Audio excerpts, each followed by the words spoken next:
So who am I? I'm founder and CEO of Techie Stories, and we are doing cybersecurity a little bit. And from new perspective, we have a lot of automations and such.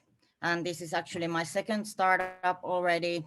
I lecture in Metropolitan University of Appliance Sciences regarding cybersecurity for businesses. And there is audits and regulations as well within that course. And then I have been visiting lecturer at University of Jyväskylä, and that was when GDPR was coming to national laws. So there I was lecturing for master's students and researchers. Then I have architected global security solutions by default, by design, for Fortune 500 clients and such. And then I have built this continuous compliance platform and security automation platforms, which we call DevSecOps. And now I've been working with GXP, ISO assessments and implementations. And of course, part of it is the automation part. Today, I was going to present you demo as well, but I don't think we have time for that. So we are going through the whole framework stuff first and what fails actually, what you need to consider when you are implementing some of the medical device regulations or such, and what needs to be done, because this guideline is not that visible, even though it should be considered when you are working with medical devices. So this is the jungle. So we have MDR and we have Cybersecurity Act, we have GDPR, we have NIST Directive, harmonized standards, so to say, but they are not that harmonized as I can see it, because I've been assessing a lot of medical environments, including 13,485 ISO standards. So basically, this is really nice picture of it all. But the fact is that when you are thinking about implementing the full stack security, cybersecurity in medical devices, and today, we are also not looking only the medical device as a medical device, but also the systems related to medical devices. And that's something that causes an issue, because medical devices is all about the patient safety and such. But when you are working with infrastructures and software, the scenario changes. It's total different story. It is not about the software only. It's the whole OC model that you need to consider when you are implementing any of these parts. So basic things are that we have basic IT security, operational security, information security. We have safety and security effectiveness and secure design and manufacture. We have risk management and the full life cycle within the MDR. We have verification, validation, and such. However, how this needs to be done is not in a detailed level only what is described in MDR. So that's why this guideline is really, really important. But the issue is that this framework is an endorsement. When I was working in operator in an early 2000, we had this I2T standardization for phone and cost routing. And the issue was that I2T, they released a standard and it was not full standard. And they noticed that, but then they actually implemented supplementary, which was not legally binding. And that was when we had the issue that all of this equipment related to call routing and such were not compliant with each other. So we had major issues with billing and routing the calls globally. And this is a little bit like the same thing, that when you do when you have endorsement and it's not a regulation, so then it kind of fails because there is no binding, legally binding laws. So what are the differences here? Why I'm talking about these differences about regulation and directive is because regulation is legally binding, and it's as it is.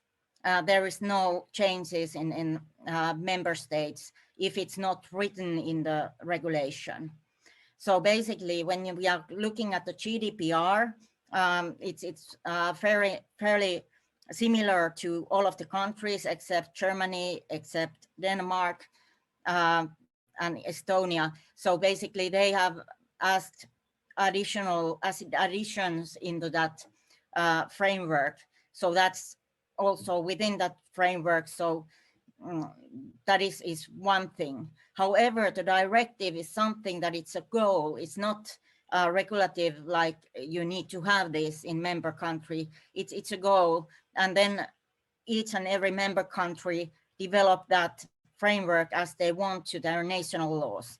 And then we have, if we start selling devices and such medical devices, because there is also regulative and directive involved. So what happens there is that these are not similar when you go to another country and such, even though regulations are there to unify the whole legislation for EU countries, for companies to be able to provide more services in digital single market. So first of all, there was this Cybersecurity Act. So basically, this is framework where ENISA, which is this agency that provides guidelines for cybersecurity within the EU.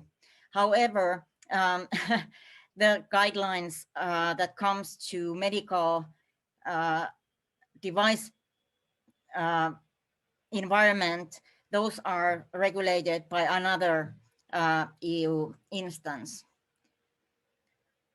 When we look at the GDPR technical controls, so one of the most important thing is to understand that it's not a technical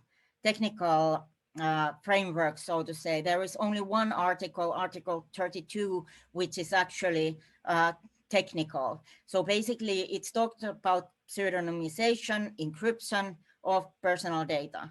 And many people think that when they do pseudonymization, that it doesn't have any GDPR requirements left. But this type of pseudonymization needs to be protected as it should, as any other personal information. So its pseudonymization is trackable back. So basically, you can find that this was actually this person who, but it's a customer number or hash or other type of pseudonym for medical data, for instance. Then confidentiality, integrity, availability. Confidentiality, integrity, they are mainly about the encryption, that basically you need to have encryption in place and you need to see that you can't break the chain. So basically that who confidentially is about that right people can access the data. Integrity is that nobody else, and it can be validated that this data that has been accessed by the right person, and availability that the system is up and running for people who are using the system. And then of course all the restoring the data, so basically backups and such, that needs to be considered in medical industry as well. And when we are talking about taking, for instance, some of the solutions to the cloud, you need to figure out how you do the backup there as well, because it's not enough to have the basic cloud backups there. But there are a lot of possibilities to do that. Then, of course, testing, assessing, evaluation is really, really important, not only from technical perspective, but also organizational perspective. This directive, however, is for each and everyone in healthcare. So basically, when you are running on infrastructure, networks and such, so you are under this directive if you are providing healthcare or such services within EU. So basically what it means that you need to have security of systems and physical facilities as well. You need to have decent incident handling. So basically you need to have this type of, I'm calling it product incident response team if it's a medical product, but if it's a computer based digital product, then it's CSCIRT, which is a computer incident response team. So basically, these two needs to be part of your incident handling. Then we have business continuity management, which is really important. That if a company, for instance, well, bankruptcy or something, that how do you continue that business? So you need to have all of these things in place. You need to have monitoring, auditing. Audit trail is really important when it comes to any medical data. And there we have this type of crude audit trail. So create, upgrade, read, update, and delete. All of that needs to be in place. So we can review it later, who has been accessing and which data. And then, of course, compliance with international standards. So basically ISO standards and such, which are recommendations. They are not kind of legal mandatory, but you need to have something similar in place. So what is missing from the whole puzzle is actually cybersecurity awareness. So people need to be aware how this within the organizations, within development teams, how the cybersecurity may have impact on the product or in the product line and such. So you need to raise awareness. And awareness is not same as the training, because training is about training something, how it's used, how some things are done. But cybersecurity awareness is a program where you basically sell internally, social selling, the awareness part of the cybersecurity within your organization. Strong cybersecurity culture, one of the things that I have been seeing in each and every medical companies which are big and such, they always have issues with the culture.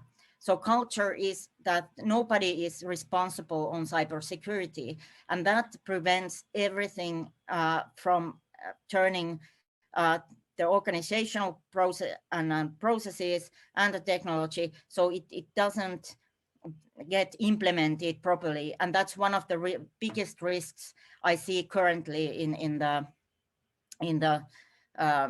field of healthcare, because cybersecurity hasn't been the focus. It has been always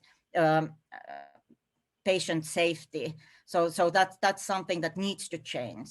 Then I have seen this DIY, do-it-yourself infrastructures and security. So I wouldn't recommend to do this, because, for instance, Vastaamo case, which we had in Finland, so that was one of those cases where you actually, the company decided to do the cybersecurity by themselves. So that's not recommended. So these parts are missing from the puzzle when we are talking about the cybersecurity and regulations. So then we are going to guidance on cybersecurity for medical devices. I really recommend that you will read this document through. It's free, and it's something that compiles everything together regarding the medical device cybersecurity. However, there are some issues. So basically, one of the issues is that this is not legally binding document. This is just a guidance, and there are companies who are saying that they are compliant with MDCJ, but they are in fact not with cybersecurity. So basically, with basic MDCG documentation, you won't get cybersecurity, but you have additional guidance over cybersecurity for that. And we are going through that process as well. And this is something that we have been working with a product that actually creates SaaS model over the regulation and this one.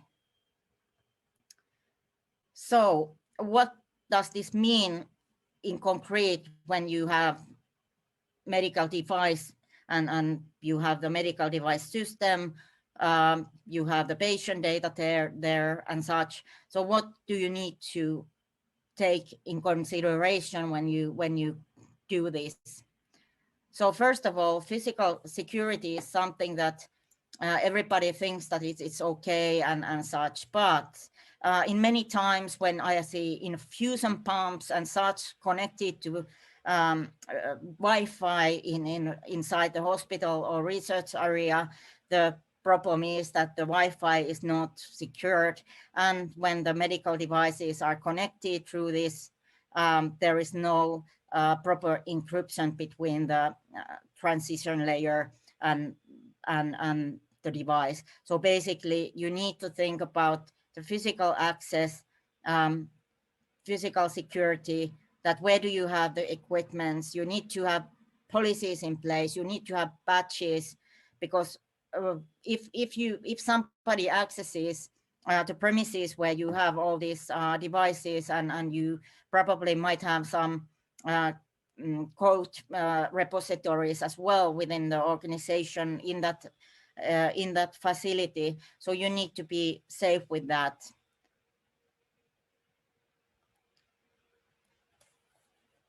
Then if we think about the security control, so one of the key things is always user access management.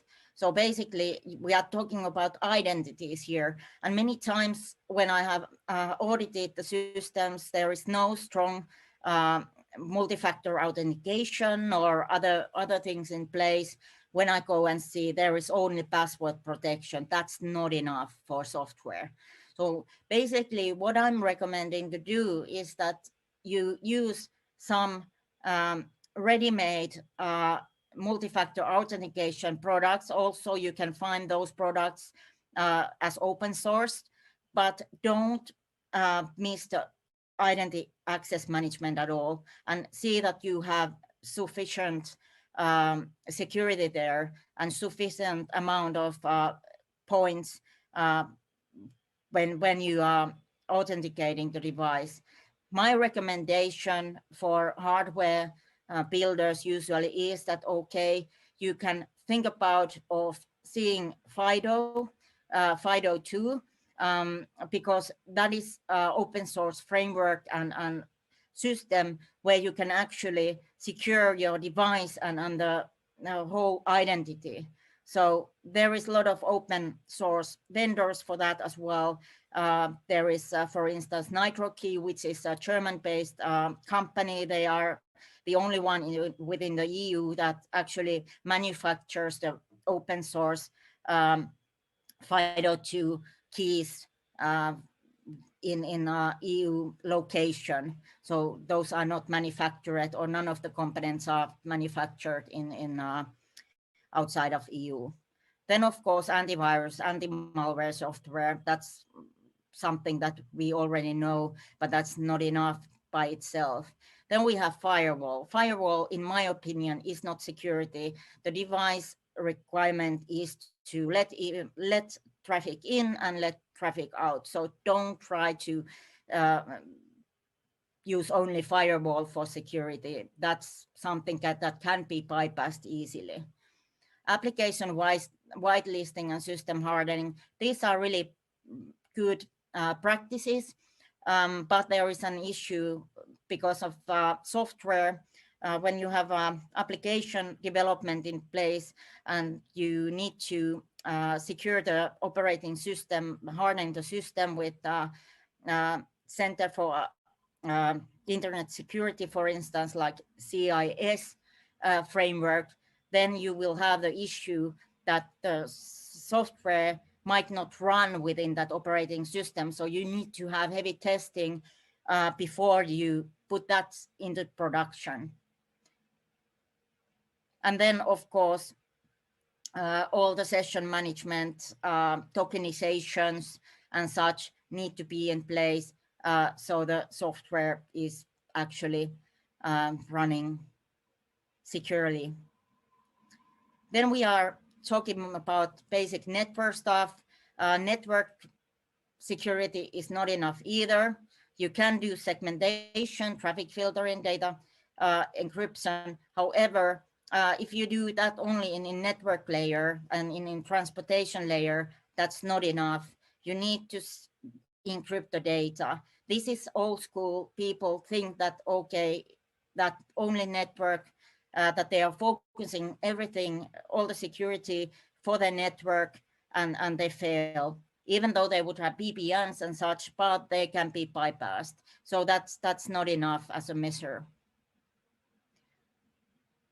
So when you have your workstations that you work with, development side and such, you need to think about what type of data are you actually accessing there. If there is patient data and you are working with production system, you don't want to use the same computer or same workstation for that specific task.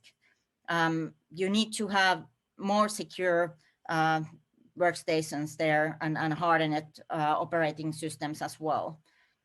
Also, memory protection is something, because in current memory modules, actually passwords can be cracked, and that's not a good practice for, or such.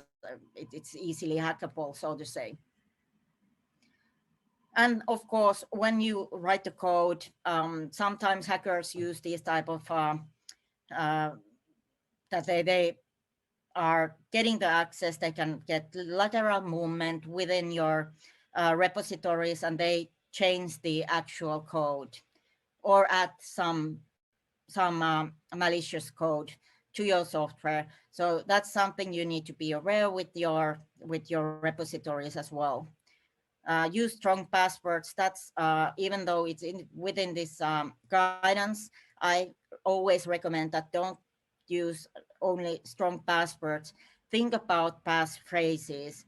When you exceed more than 16 characters in your passphrase, and when you use a passphrase, you actually remember what is your passphrase. If you use this type of encrypted type of passwords and think that that's some high securities, so they are actually not, because that's when your own mind comes in place, that you don't remember that kind of encrypted passwords. So use passphrases.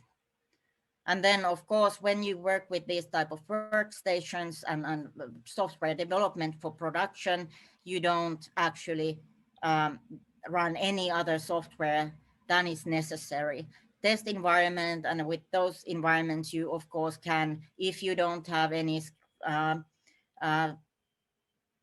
pseudonymization data there with your patient's data in it.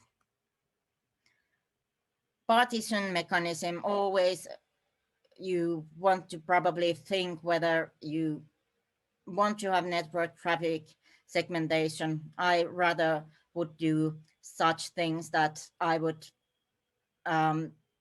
more or less think about zero trust and don't trust anyone who comes in.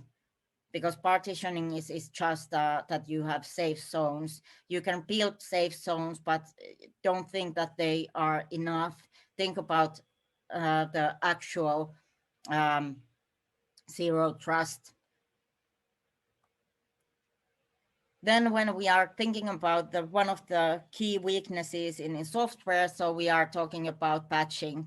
And when you are patching either operating system or software or such, so you need to have patch management process in place that is actually feasible and that nobody can actually push any malicious code between your patching.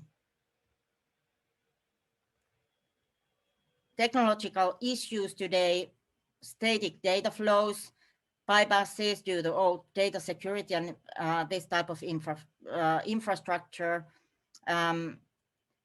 Web application firewalls is one of the old stuff that is actually implemented still, and also this type of reactive measurements where you use log management and CM, because the things have already happened when you get this event in your security operations center.